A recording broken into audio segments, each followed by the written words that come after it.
Okay. I would like to call this to order on July 29th, 2026, regular meeting of the Board of Directors of Palo Verde Health District. Can you please stand for the Pledge of Allegiance? Pledge allegiance to the flag of the States of America, to the republic which stands, one nation, under God, indivisible, with liberty and justice. Okay, let's see. Who's going to take roll call? Gina or Joanna? Joanna, can you please take roll? Yes, Madam President. President Carmela Garnica, Here. Vice President Jacqueline Randall Crowe, Here.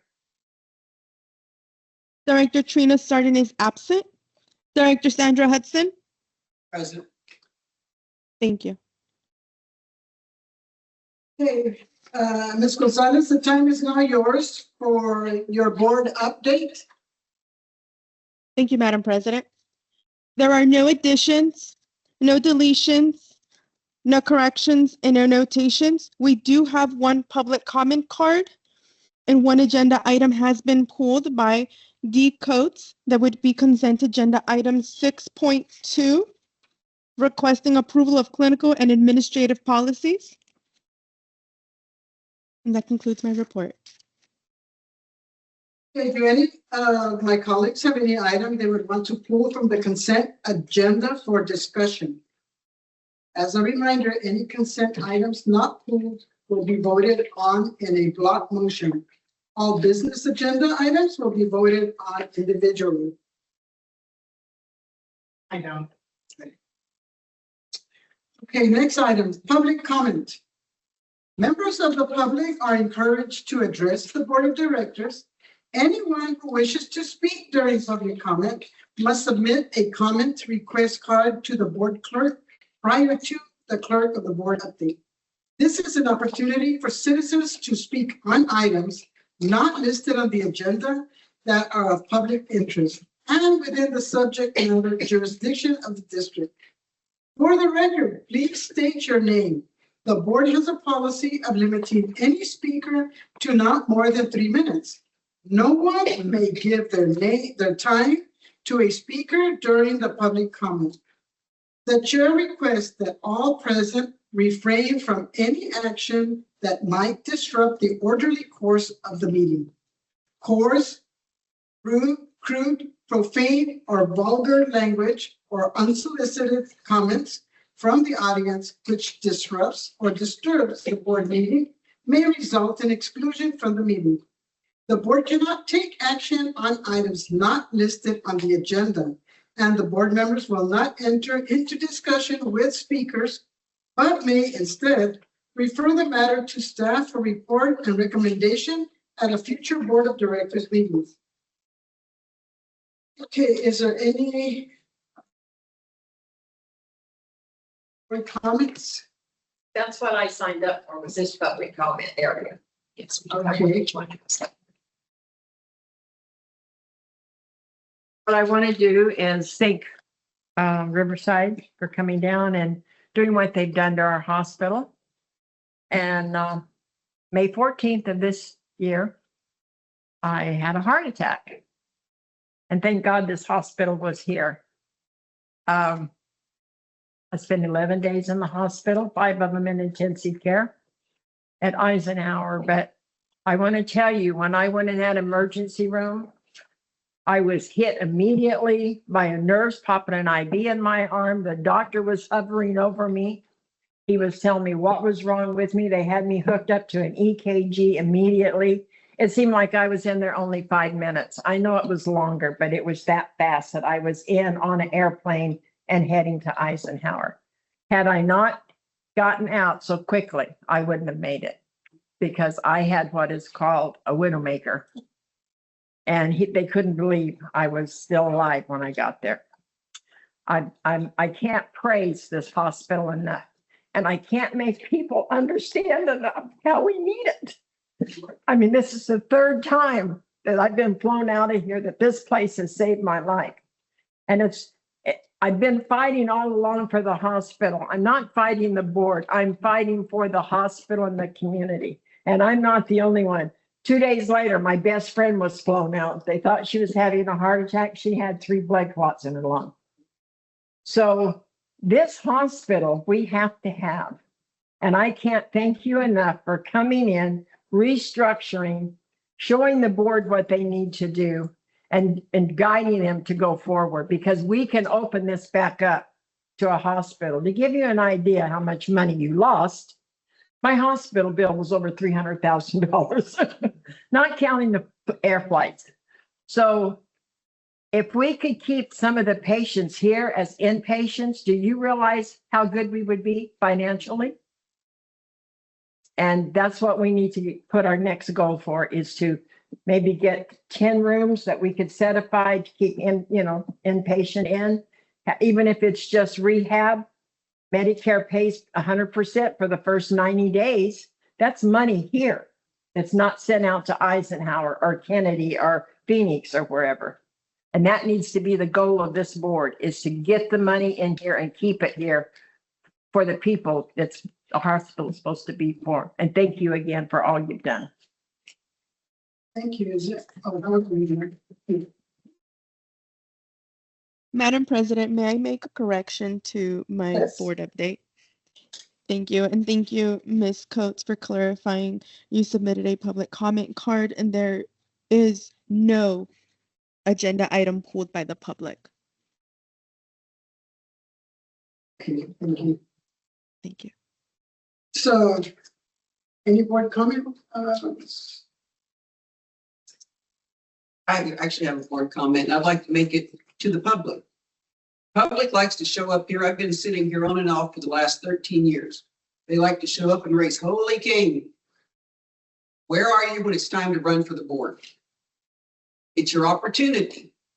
Do not take it lightly. Do not dismiss it.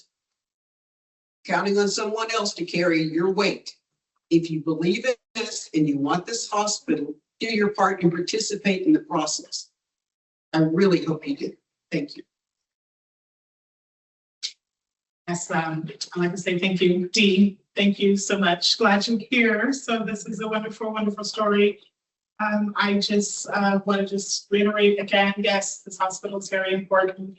And you just came and proved all the reasons why I 100% believe that, yes, we will, as a board, we will figure it out, but it will be for the betterment of the community as a whole. Because without this hospital, you're right, we're not going to survive as a city, as a community, as anywhere on this side of this side of California. So just thank you for sharing that, because we need to hear that. We do, and everyone else in this room does too. So thank you. But we'll keep fighting. And yes, she's right. We need people on this board who are going to listen, be open, and make the right decisions. So thank you. Okay, so good evening, everyone. I'd like to extend a personal invitation to our community to join us for our 180-day Scoop Community Open House on Thursday, tomorrow, July 30th, from 5:30 to 7:30 p.m. at Palo Verde Hospital. Over the past 5 months, our hospital has made meaningful progress in improving our facilities and enhancing the patient experience. This event is an opportunity for our community to see that progress firsthand, meet the dedicated people behind these efforts, and learn more about the work being done to ensure a stronger future for healthcare in our Palo Verde Valley.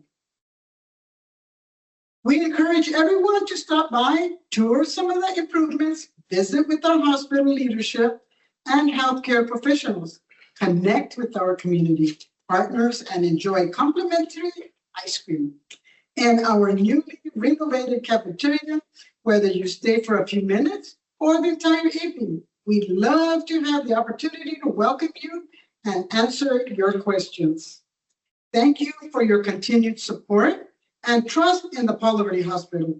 We look forward to seeing you, your family, your friends, and your neighbors that you're going to invite to the 180-day Scoop Open House as we celebrate the progress that we've made together. So have everybody come to this little scoop and get all the scoop they need, all the information. We hope to see you there. Okay, yes? Any more comments? Yes, I'm sorry. I meant to add on to, just to kind of piggyback off of the great things that the hospital's doing.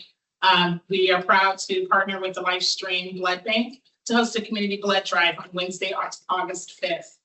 This blood drive is especially meaningful because it is being held in honor of one of our locals, Danielle Fisher, whose journey reminds us just how vital blood distributions are. We did receive a release from her father to be able to share this information. She has already required 7 blood transfusions as part of her medical care. Her story is a powerful reminder that blood donations are not just numbers. They represent hope, healing, and the generosity of neighbors helping neighbors. We invite our community to come out in support of Danielle, and all of those lives depend on donated blood every single day.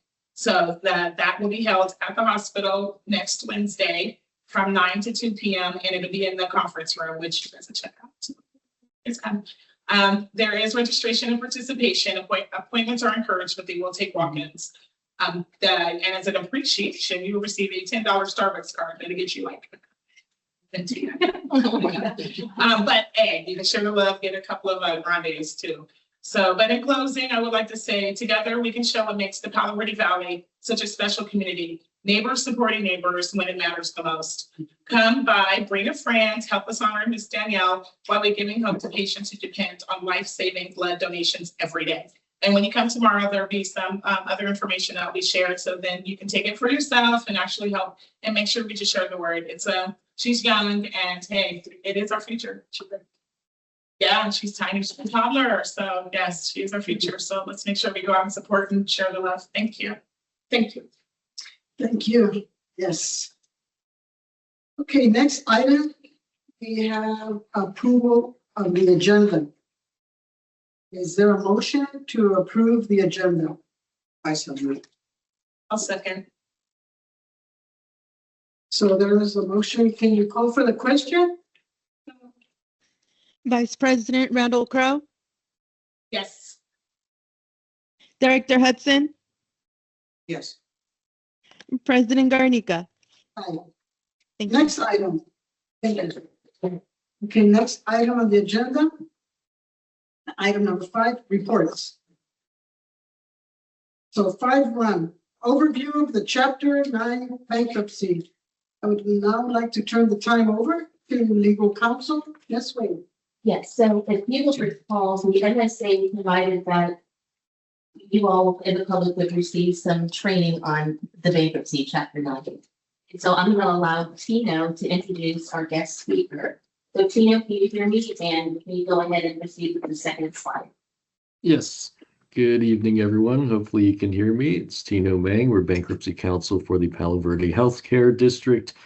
With you today in the room is the Honorable Meredith Jury, who's a retired bankruptcy judge. She sat on the bench for a long time until she retired, and she lives in Riverside County. She's very generously decided that she would hold this education program. She is extremely qualified. She, in private practice, represented all sides in connection with Chapter 9 bankruptcy cases. She represented public hospitals. And while she was on the bench, she was the presiding judge over the City of San Bernardino Chapter 9 case. So there is nobody in California who knows Chapter 9 better than Judge Jury. And I hope everyone listens to what she has to say and learns a little bit something about Chapter 9 bankruptcy. Thank you very much for that introduction, and please, the board, this is a unique opportunity, and I want to make the board know that if there's anything that I cover here that you don't understand or want to ask a question, the intent of the program is generic. It's not about your hospital, other than the outline of how a Chapter 9 works. And I know only a little bit about your Chapter 9. I do know that you are under a management service with the county, and that, but still the board of the policymakers. So when I talk about the debtor the debtors, it's your district. And you are the policymakers of that district. And when I talk about that, one of the duties of a debtor in chapter 9 is to formulate a plan. You're going to be working with council to do that. Even though you have a management service, this is the responsibility of the board, not the management service. I'm sure you understand that, but I want to make sure the public understands that as well. Okay, so we've got some PowerPoints here, and obviously the first one is, we can skip the second one. I've already been introduced. I have to say the picture is about 20 years old, which are still right up. But I wouldn't have the experience I have if I hadn't had the opportunity to be the judge on this chapter 9 of San Bernardino. I will say I was with the firm of Best Western Krieger when I was in practice. We represented hospital boards, public entities, and I'm fully aware of all the different local, what we call local agencies in the state of California. And that is what chapter 9 is for. A state may not file chapter 9, but in California, and I'll get to this in a second, all of these public entities can file. And there are many small districts that file. The cities are the ones that get attention, but there are other small districts that have filed over the last 20, 30 years. I have known about most of them. Okay, quickly, this is the federal authorization for chapter 9. Chapter 9 was first introduced in the Bankruptcy Code in 1934. We have a bankruptcy code now that was formulated in 1978. But before that, we had a bankruptcy code from the 19th century, from 1898. And 40 years into it, they decided that they would have chapter 9 for local agencies, public agencies, the government to file. And they ran asunder immediately with the Supreme Court because there's something called the 10th Amendment, which is basically says the federal government can't interfere with state things that are within and a local agency is within the province of the state. That's state government. So they threw it out and they started again. And then a few years later, they amended it and satisfied the Supreme Court. And I'll go in a minute with the code sections that are unique to chapter 9, which took care of the 10th Amendment problem. Now there's statutory authorization as well as the history. Section 109C, which I'll get to the elements of in a minute, says how you're eligible to be in chapter 9. And then the sections are in the Bankruptcy Code 901 through 946. State authority. The Bankruptcy Code is written in such a way, and this is true, not all states allow public entities to file chapter 9. Because the Bankruptcy Code, the first element of being eligible to be in chapter 9 is the state authorizes it. California has authorized it. I tried to figure out for the statute how old it was. I think it goes back about 50 years. California has always authorized it, but about half the states do not allow a hospital district or a city or a county to file chapter 9. California has, it has forever. It feels like odd that a state wouldn't allow it, but it does allow it. The current authority was adopted in 2012. Before then, they merely said a local agency could file. Then they decided they needed to put some stopgaps on it, that you couldn't just run off and file. So there are two provisions that are up there on the slide. They're in the government code of the state of California, section 53760, 6160.3. Basically, the state legislature said there are two things you have to do, one or the other, in order to file. You have to have neutral evaluation, and that's a lengthy process. All the interested parties are notified. There's the appointment of what's called a neutral evaluator, and then they see if they can facilitate some accommodation. When the city of Stockton filed, which was a month or two before the city of San Bernardino filed, both of them back in 2012. The city of Stockton went through that neutral evaluation process, took a month, and they didn't reach a resolution, and then they filed anyway. The city of San Bernardino did B, which is a declaration of a fiscal emergency. And the board has to adopt, the governing board, that would be the governing board here, that there's a fiscal emergency, there's a public hearing, it's noticed, people can speak, and then the board had to make specific findings. That is what happened here. That is also what happened in the city of San Bernardino. They did not go through neutral evaluation, as the board here did not. You have to do one or the other, or you cannot be eligible for a Chapter 9. So the next slide. Okay, this is every entity that files a Chapter 9 has to go through this. Number one, I got one or two backwards, but number one is it is a municipality that's defined in the bankruptcy code. Essentially, that's a local public entity in the state of California, which is really anything other than the state itself. Secondly, it has to be authorized by the state. We just went through that. California, it's okay. C is insolvent. Now, in some cases, whether the debtor is insolvent is a bad. And in just a second, I'll say why it is a bad, but it can be a bad. Number four, this is kind of ambiguous, but the entity that would be the board has the desire to effect what's called a plan of adjustment of the debts, meaning that you want to reorganize, you want to get better. And the fifth one, this is things that would have to have happened before you file. You have to either obtain the agreement of the creditors, holding the majority of the claims. You have to, or negotiate in good faith and fail to get the agreement of the creditors that will be affected. C, you're unable to negotiate it because there are too many. By the way, in San Bernardino, that was it. There were too many. There were thousands of them. And for reasonable to believe the creditor may attempt, this is bankruptcy speak, but some creditor is trying to take advantage by taking an action, garnishing your checking account or something like that. And that is another reason for satisfying the fourth element. Eligibility can be hotly contested. I know it was not here. I've talked to Tino about that. There was no fight about eligibility.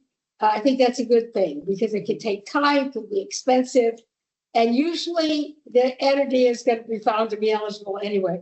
But the reason why there's the big fight in the big cases is because the creditors have so little power in a Chapter 9 compared to in a business reorganization. And that is why they try to put up a big opposition in San Bernardino was CalPERS. Big unfunded liability claim with them and big bond companies. And they knew that San Bernardino was going to be eligible, but they fought the eligibility because they're starting to get, they're in the queue, get the attention of the city so that they can negotiate with them later, which is really what happened there. But thankfully here, nobody fought eligibility and you were able to move on. Okay, the next slide. This is the unique aspects of a Chapter 9. This is how they got around that 10th Amendment problem they had back in the 30s. There are these two code sections. I'm going to read them out loud so the board and the public understands what's unique about them. Section 903, this chapter, that means Chapter 9, does not limit or impair the power of the state to control by legislation or otherwise a municipality of or in the state in the exercise of the political or governmental powers of such municipality, including expenditures for such exercises. Basically, that whatever the state might want to do to the board during the time you're in a Chapter 9, the fact that you're in a bankruptcy doesn't stop them from doing it. And that includes money. I mean, if the state says we're going to cut off grants or whatever that you might be getting from them or some kind of support, or for that matter, cut off money from the county that's helping you organize. They're not stopped by the fact that you're in a reorganization for Chapter 9 from doing that. And that, I don't know that the state really comes up all that much, but it means that if they want to pass some legislation that says something about how you're going to be governed or change the government code, they can do that. The bankruptcy doesn't stop them. In a private reorganization corporation, there is no such provision. The government can't get in the middle of a business bankruptcy. We really can't. The second section, this is 904, and this is important to the board here. Notwithstanding any power of the court, I mean, the judge is overseeing your procedure, unless the debtor consents or the plan provides, the court may not, by any stay, order, or decree, in the case or otherwise, interfere with any of the political or governmental powers of the debtor, any of the property or revenues of the debtor, or the debtor's use or enjoyment of any income-producing property. What that meant from the perspective of me as a judge is there's very little that I got to do. I mean, compared to how much a judge would be able to do in a business reorganization like Chapter 11, because you can choose to pay who you want to say, and that's really unique because you cannot do that in the normal business. When you file a business bankruptcy, you have to get permission for the judge to do almost everything, to sell property. You can't pay your pre-petition creditors until you have a plan. You can in a Chapter 9. I mean, that's really different than it would be if you were in a private bankruptcy. And again, the reason they put Section 94 in was because of that problem they had with the 10th Amendment when the code was new. And that's why the creditors fight eligibility, because normally the creditor would say, we don't want them spending money this way or that way, or they have to get approval, we want to have a say. This provision says they have no power to ask the court to do. And that, I have to tell you, because there aren't very many large check lines, creditors go crazy because they have so little power. But that also means the court doesn't have power. They go to go. The court moves as the creditors tell you to, and we don't make up things. But if the creditor moves that something should happen in a normal business, then the court has to consider it, have a hearing, have briefing. That doesn't happen in Chapter. So that's good, because I can't imagine what kind of roadblocks would be thrown in the way of your being able to go to others. Now, there's certain things, next slide, please, that are present in all of bankruptcy. The most important thing is the automatic stay. That happened here, I'm sure, when soon after you filed it, people were coming after you, creditors were coming after you, people were trying to sue you. All of those things stop because of the automatic stay. It stops all. And this is the same in any kind of bankruptcy. Chapter 7, the liquidation, Chapter 13, which is business, individual reorganization. Chapter 11, which is a business reorganization. Automatic stay is in all of them. It stops collections against the debtor. It stops lawsuits against the debtor. If you have a secured creditor that's threatening to foreclose, and this could be real property, it can be personal property, like they're going to take the trucks back or something like that, or your medical equipment in your emergency room, they're threatening to come and get it because you haven't paid. They can't do that because of the automatic stay. The automatic stay lasts throughout the case unless there is a motion by a creditor asking it to be terminated and the court grants it. It is unusual without the consent of the debtor for a relief from stay to be granted in a Chapter 9. It can happen, but compared to a business reorganization, it's very little. Just as a quick example, for example, when the city of San Bernardino filed, they had a lot of civil rights lawsuits that were filed against them because of the actions of their police. And they were like on the cusp of trial, or the cusp of settlement with minors, and I got all kinds of requests to terminate the automatic stay and let them go get their money, but they couldn't.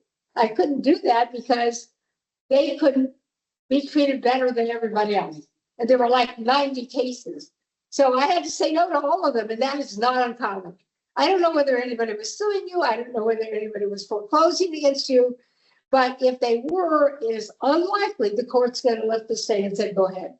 Because that would interrupt, that would totally well, let's put, there's probably an example, some excess piece of equipment that you don't really want, then you can consent, state goes, the creditors can come pick it up. But it's unusual for the state to be, and that is the most important thing in the bankruptcy is automatic stay. It stops all actions from going against you. There are some exceptions, police power exceptions I don't really want to go into here. But on the whole, it stops all the financial or fiscal actions that will be taken against the board or against the district rather. And that's your breathing spell. That's the time you need to get your finances together, to look for other revenues, to figure out whether there are ways you can cut your expenses and not cut your services. And you couldn't do that without the automatic stay. So that's the most important thing that you got. Unique to Chapter 9, Section 922 extends most of the automatic stay to the officers and inhabitants, which is an odd word. I remember talking about it in the San Bernardino case. Really, it covers significant employees, meaning that they can't be sued or they can't sue the district. I mean, like executive director or somebody, or for that matter, the county management service. The state would apply to them as well. And that would, again, if they could get around the back door of the automatic stay by suing some significant person within the organization, why have the say? So that is a unique thing in Chapter 9 and important for you. The automatic stay lasts to the end of the case unless it's modified by the consent of the debtor or in the plan. We'll get to what happens in the plan in a minute. The duties of the debtor, many of these have already been done by the debtor. I know I'm talking to counsel, Tino, about it. You file a list of creditors. The creditors there are different kinds of creditors. There's secured creditors. There are what's called priority creditors, like, I don't know if you have real property, it would be like property taxes on the real property. I don't know whether there are other tax debts of a possible district, I'm just not aware.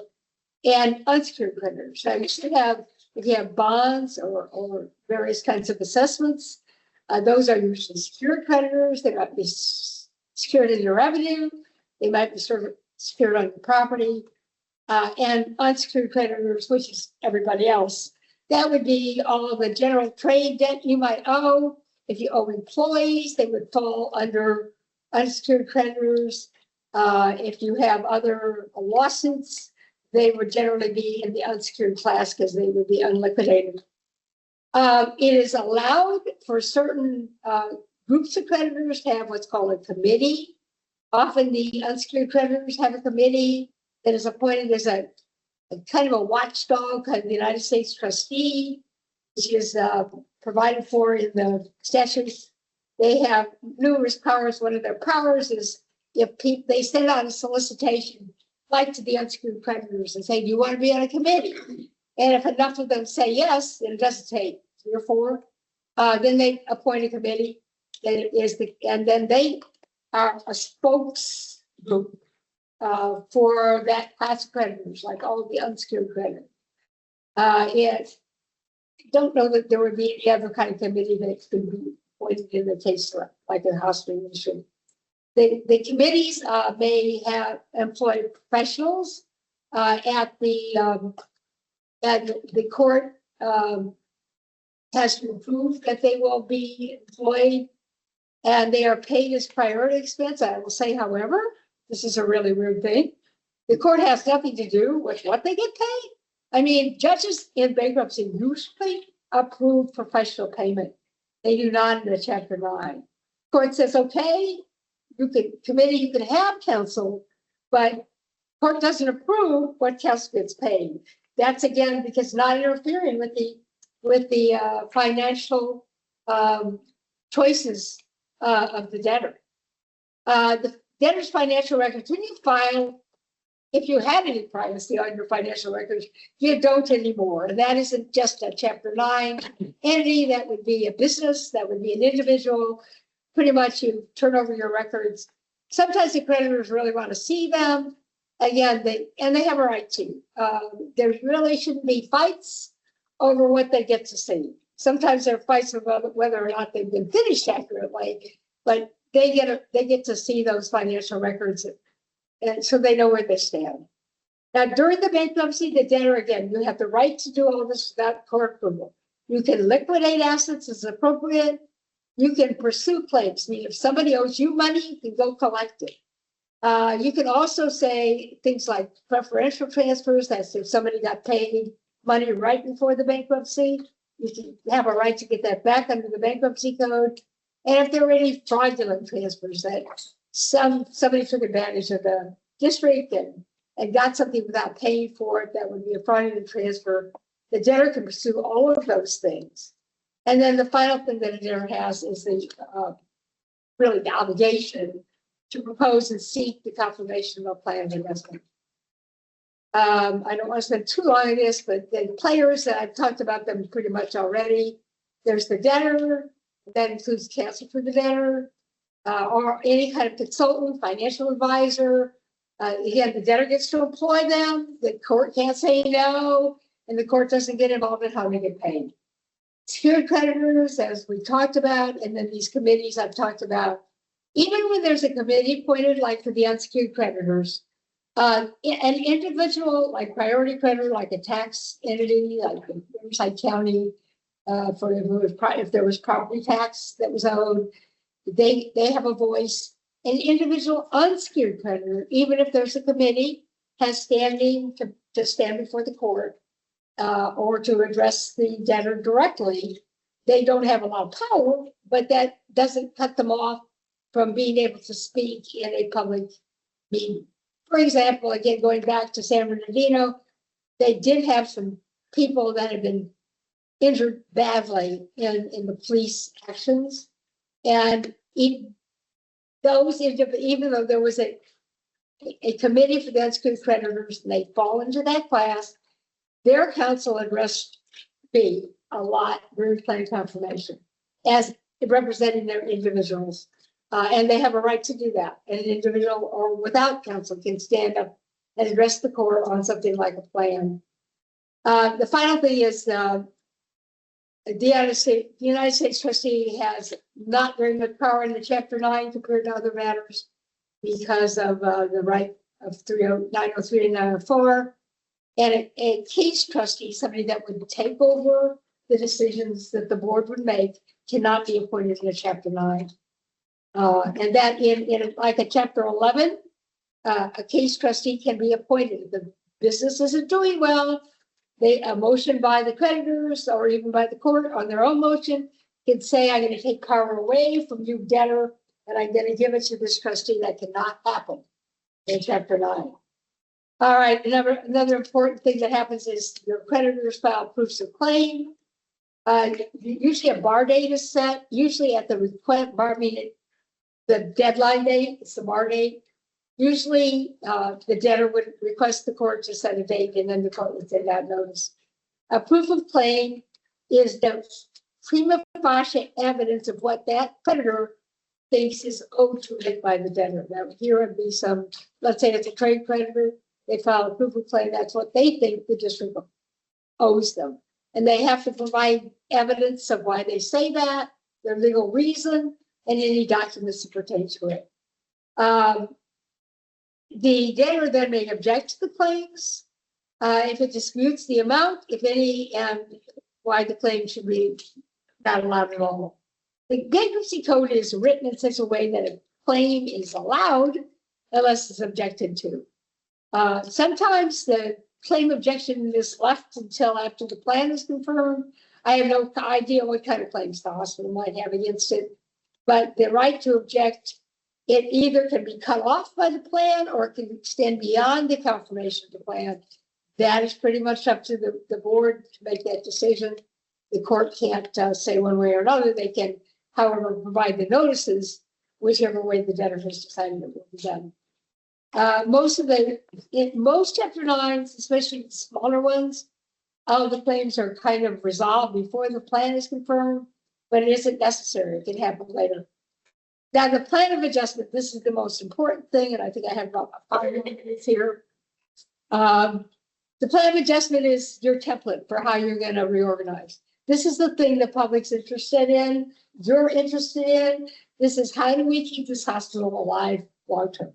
How are we gonna, address our unsecured debt? I mean, you can pay, it is appropriate to pay as little as 1% or 0% of your unsecured debt in the plan of adjustment. You have to provide for your priority debt, that would be taxes, or there's a small amount of employee claims that are priority. I mean, a certain amount, about like 90 days worth of it.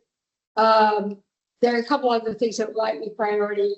And your secured claims you have to address if you have equipment, leases or loans, or anything that is secured under your collateral. That has to be addressed in the plan of adjustment, how you're going to go forward. If they're bonds, you have to address how they're going to be repaid if they're in default. If they're not in default, then it's payment as usual. What usually happens with secured debt is it gets negotiated. You don't want to really go proposing a plan that the big secured creditor is going to fight. You got to figure it out. Mediators are available here, there, and everywhere. We had a retired judge in Nevada that did a lot of the negotiation, mediation. Most of those kind of things want to be addressed before you propose that plan, because the idea is to spend as little money as possible in the process of getting it confirmed and save as much money as possible for paying the debt and having a reserve, whatever you need to go. The plan is forward-looking. We're going to take care of our past debt, but this is how we're going to operate going forward, so we don't come back here and have to do it again. That's an important thing in any plan. One of the things that the same list of things have to be met in a Chapter 9 plan of adjustment. They have to be met in a private reorganization in Chapter 11. And one of the things is it is unlikely you're going to have to do it again. So you have to make sure that you've got your fiscal planning in order, that you have looked for all the sources of income that you might have, and that you address them. Because one thing that you have to do to get the plan confirmed to show it's going to be feasible, which means whatever you're proposing to play and however you're proposing to operate after the plan is confirmed, you have to be able to demonstrate we're going to be able to do it, or it's most likely going to be able to do it. The effect of getting the plan confirmed is that your unsecured debt, however it's going to get paid under the plan, even if it's 0%, is discharged. Discharge means you don't owe it anymore. You have no legal obligation to pay a discharged debt. Most secured debt, we have what we call the word is pass through. That means that even, let's say you ignore it altogether. Well, that means when the confirmation is over, the automatic stay goes away. If they want to repossess their collateral, they can, which is why it's not a good idea to ignore them in the plan. But because their secured right is still there, you can't get rid of that in the bankruptcy unless you negotiate it. I mean, maybe you make a deal, maybe you redeem the property by paying it off in a lump sum. I'm thinking of what kind of property a district would have, medical equipment in the emergency room. You definitely want to have a deal made with your secured creditors because their secured rights don't go away. You cannot make them go away in a Chapter 9. Just real quick, special provisions in a plan. If there's a large class of largely unliquidated claims, where normally there would have to be some kind of mediation or otherwise, you can decide that they're not going to be done before you confirm the plan, and you can create a provision by which they will be addressed. In San Bernardino, they had a lot of lawsuits against them, and there was a steps they had to go through to liquidate how much the claim would be, and it would have been done by a negotiation, arbitration, mediation, and if that could happen, then they'd come back to the court for a trial. And before I retired, not a single one had ever come back, so they resolved them all, and there were many. Plan can be contingent, this is unique in a Chapter 9, to some legislative act that would be undertaken by the debtor or a vote of the population, such as an amendment to the city charter of the city or approval of a special assessment. If you want to assess the property owners to get a special tax, all of those things can be provided for in a plan, and the plan can actually be contingent on that going through. That's unusual, but I can say it does happen in some districts when they need to find other revenues and they need to do something that's similar to a tax on the populace. They have to put it to a vote, just like we would if there was a change. So, are there any questions for the board? How long can this drag on? Excuse me? How long can a bankruptcy drag out? Well, that's really up to you. And I'd say that, I hate to be vague, but San Benito was about 3 years, no, maybe 4, but we had it took us a year to get them eligible. I did some unique things to get them eligible, to get that before me so I could rule on it. And that was a big case, and there was a lot of moving parts that they had to address. I mean, they had unions, they had police unions, they had fire unions. It's really complicated. I don't know whether I doubt that you have any unions. I could be wrong. But what will make it take longer is your financial decisions of what you want it to look. I heard the public speaker quickly. What you want it to look like after you reorganize. You know, it's not just paying that back debt. That is, if you're going to undertake new debt in order to have a full hospital, not just emergency, you got to figure out how you get the county management out and your own management back in. That can take time. That's going to be a negotiation thing. Again, the court's going to have very little to do with that. So the answer is it's really in your hands. And the financial fiscal realities of a poor district with a needed service. And I know how that is. I mean, just real quick, the client of our firm was Mountain Community Hospital, which is up in Lake Erin. And they had a management service in that went bankrupt. And so I got involved because of that. And they didn't have, it was really important that community emergency room be open. And they eventually did a special assessment to get it open. That took a while because they had to have an election. And they had to do it within the election cycle. And if that kind of thing happens, then it will be longer. If you can reorganize your financials without having to go to votes in the public or other bonds or public votes, then it can be shorter. But I don't know enough about what you're going to have to do in order to ask questions any more than I have. I appreciate you being here and the information's constructive. Thank you. Okay, I think I've taken all the time I should. Did you get copies of that? We'll provide it to you. Absolutely. So would you like to ask for a comment from the public? This one. Yes, is there any public comment? Okay. I would like to get a copy of her thing sent to the city, please, so we could. Oh, yeah, for sure. Council can take care of it. Yeah, Miss. All right, thank you. I appreciate your attention. Yeah, Thank you very much. You're good. I will be following this case. Great interest. Thank you so much. Good theory. Yes, this gentleman to help you. Okay, thank you. Very informative. Okay. Next, item 5.2, update of operations, RUHS, collaboration and transition efforts. I'd like to turn this over to Ms. Rachel. Good evening, everyone. And Ms. Coates, thank you very much for standing up tonight and talking about your personal experience and sharing. And we're very grateful you're here with us. So that's good news. And I will say that we're all about recognizing the asset of the hospital community.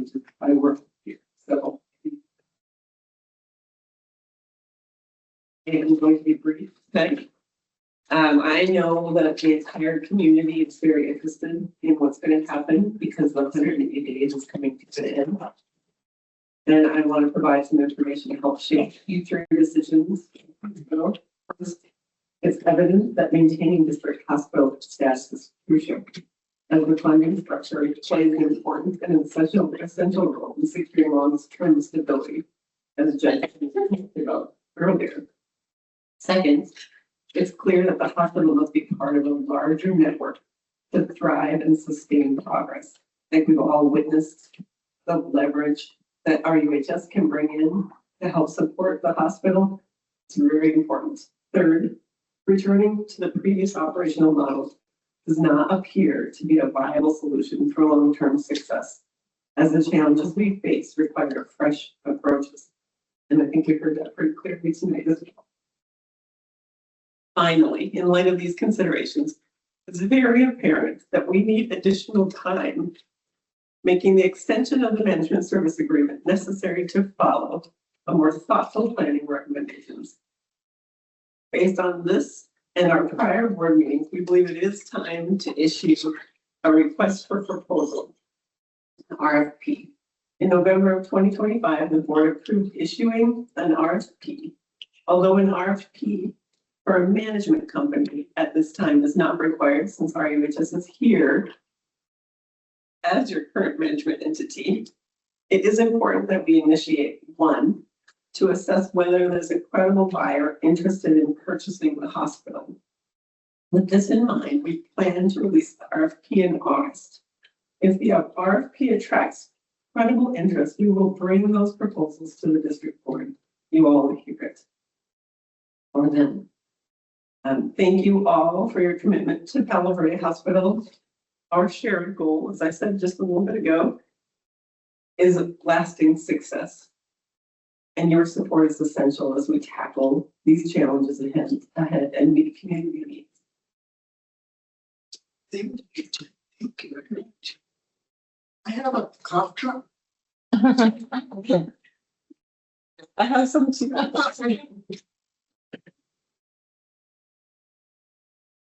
So next item on the agenda, thank you very I'm sorry. much for that presentation. You want to ask for board comment and then public comments?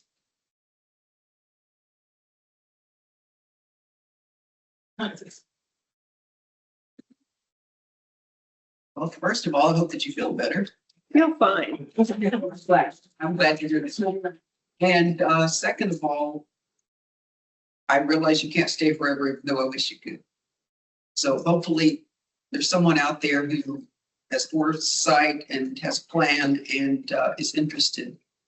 We can go for it. If I can respond to that, I think that it's very clear, and you all need to hear this from the bottom of my heart. The county's invested a lot in this hospital, a lot as far as money, and then blood, sweat, tears, all these people, we've all invested a lot. So that's why we think it's very important to invest the time to figure out what the right solution is with you all, and then come up with a good transition plan, because we're not walking away from all this work. Thank you. Well said. Okay, next item, thank you very much. Is there any public comment regarding this? Can I ask a question? Do I have to come to the podium, or do I have to fill out a paper to ask a question? You do not have to fill out a card. That's fine. We reserve the right to decide whether or not we can answer the question, depending on your question. Yes, we do. If we don't get a buyer and we don't get financial stabilization, are you guys gonna stay here until we do? Can you please? I'm going to restate the question. So Ms. Coates asked, if we don't get a buyer and we don't find a way to financial stabilization, does that mean that the county stays in? Is that what you asked? Right. You ladies would just stay here and continue what you're doing. Can I keep it based on that? It is our job to try to find some solution. So I've been accused of being Pollyanna, so I'm gonna still remain Pollyanna while we see all the options ahead, and we'll get to the next bridge when we get to the next Can you bridge. extend your contract? Yeah, so tonight on the board agenda, we're actually proposing and hopefully going to get an approval for an extension of the MSA for 3 months, with the option to renew that extension for an additional 3 months to a total of 6 months. So understandably, we've been doing a lot of work and we have a lot more to go, and the finances are a real challenge. And we know we need some time to really work with stakeholders and partners and contemplate real options for long-term That's the survival. answer I was looking. Okay, thank you. Thank you. Okay. Next item on the agenda is item 5.3, financial update. I'd like to turn this over now to interim financial officer, Mr. Zamora. Actually, we gave him a vacation, Oh, okay. so I am filling in for him, so y'all get to hear from me once again.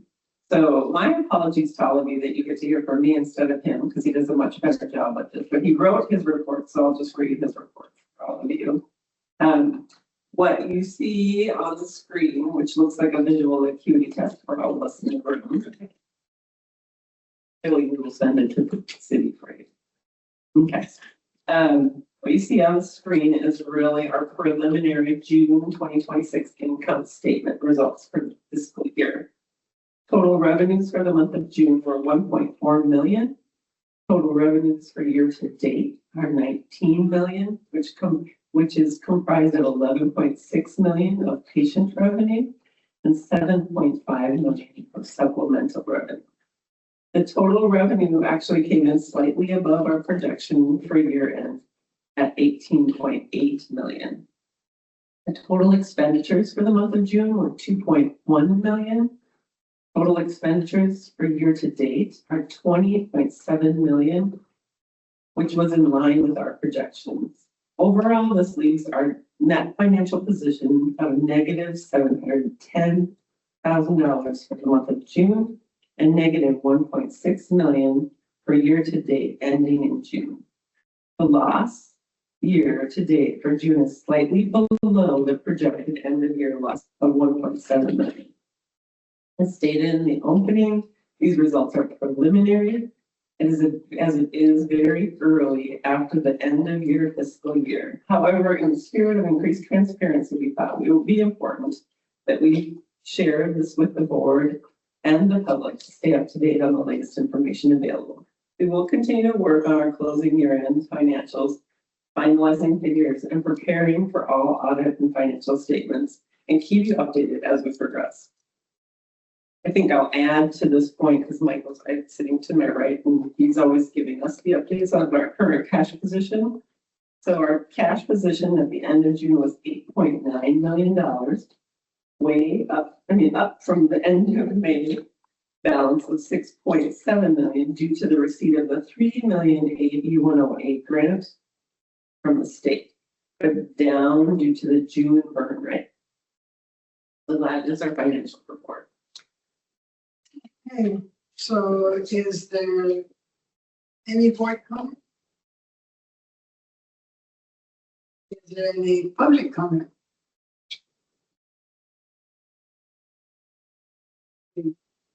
Being none. Item 5.4, medical staff CMO report. I turn the time over to interim. Oh.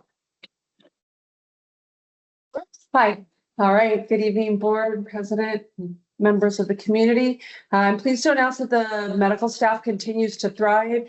Our emergency room department physicians continue to be completing proctoring and peer reviewing so that we can move them from their initial provisional status at an initial appointment to active status, that we have a more robust active status member group for the board so that they can continue to participate in the committees that have been created. I would like to share metrics as promised in the last time that Since our current emergency room group took over in May, we have seen a reduction in door to physician time by about an average of 7 minutes, a decrease by an hour of time in the emergency room total, the average length of time to spend in the emergency room, as well as an increase of a little over 3.5 patients per day. So improving time metrics while we're also improving the number of patients being seen. We'll continue to track this very closely along with other quality metrics and bring it into the board and to the public as we have them.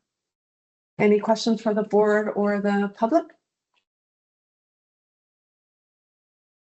Any questions? Okay, thank you. Thank you. Okay, next item 6 is our consent agenda. Okay, Ms. Gonzalez, can you please remind us which consent agenda items have been approved? Yes, Madam President. No consent agenda items were pulled. Thank you. So is there a motion to approve the consent agenda? I so move. I second it. Call for the question, please. Vice President Randall Crowe, Aye. Director Hudson, President Garnica. Aye. Thank you. Okay, next item is item 7, business items. 7.1, requesting approval of the First Amendment to the Management Services Agreement with Riverside County. It says here, I turn it to you, and someone. Do you want to talk? No, I think I have already described our request is really just giving us approval to go work with the board of supervisors.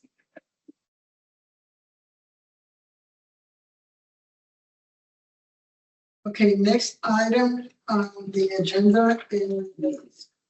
Okay, I'm sorry, we need to vote on that. Yes. Yes. So ask her first, please. So do we have a motion? I'll move. I'll second. Okay, Ms. Gonzalez, do you call for the question? Yes, Madam President. Vice President Randall Crowe, Aye. Director Hudson,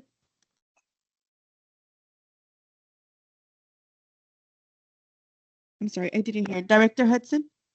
Aye. Thank you. President Garnica? Aye. Thank you. Okay, next item 8 is closed session. Public comment regarding closed session. Okay, well, I would like to turn the time over to General Counsel, Wade. Yes, thank you. So the board will be moving into closed session regarding the following items. A1, hospital quality assurance report pursuant to Health and Safety Code, section 32155. And 8.2, conference with legal counsel regarding the existing litigation pursuant to Government Code section 54956.9B1, and that's the bankruptcy. Okay. And we don't anticipate having any report. I'm sorry, I didn't hear that.